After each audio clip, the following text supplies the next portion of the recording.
You've been told the secret to feeling better is to keep searching, read more, fix more, hustle harder. But what if that constant search is actually the reason you still feel stuck? In the next few minutes, I'll show you how to flip that on its head so you can find some real clarity without all the searching and chasing. I've worked with many people through some of the hardest relationship problems and questions, not by giving advice, but by helping them uncover the wisdom they already have inside of them.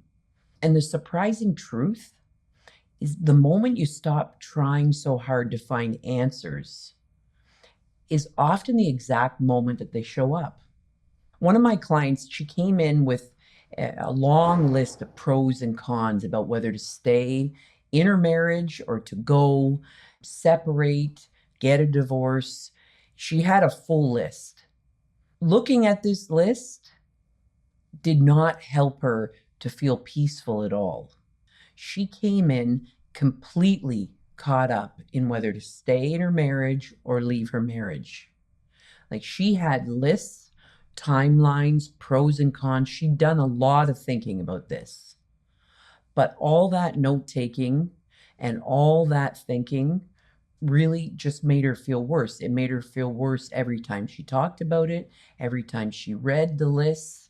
When she finally stopped trying to figure it all out and she simply got curious, something shifted. She started noticing things she'd been missing for years. She noticed her partner's quiet bids for connection. She noticed her own capacity to do things differently. She gained a new understanding of where her husband was coming from. She noticed where she could do things better. The more she let go of her insecure thinking, the more her own wisdom came through. And with that, she began to see the good in her relationship, in herself, in her husband, and in the life that they had together. I'm not talking about the high energy happiness we all enjoy when things are going well. I'm talking about the quieter kind, the built-in happiness, the love and the peace of mind that's always there. It's always there beneath the ups and downs and the stuff that's going on in the world, the kind you can come home to no matter what's happening around you. And when you stop chasing it out there, you give yourself the chance to feel it in here. And more often than not, it shows up on its own. If the answer doesn't come fairly quickly to me, pushing harder doesn't usually help. It just creates more thinking and it stirs things up. And that's when I step away. I give my mind space and I wait for something new to come through. And without fail, something new does come through. I'm working with a woman who she's very well educated, advanced in her career, respected by her peers and associates and everyone in her life. She's a great mom and a great wife. And when we first met, she felt extremely anxious and she was very unhappy. She spent a lot of time in her head thinking about her problems. The more she thought, the worse everything got. She was exhausted and burnt out.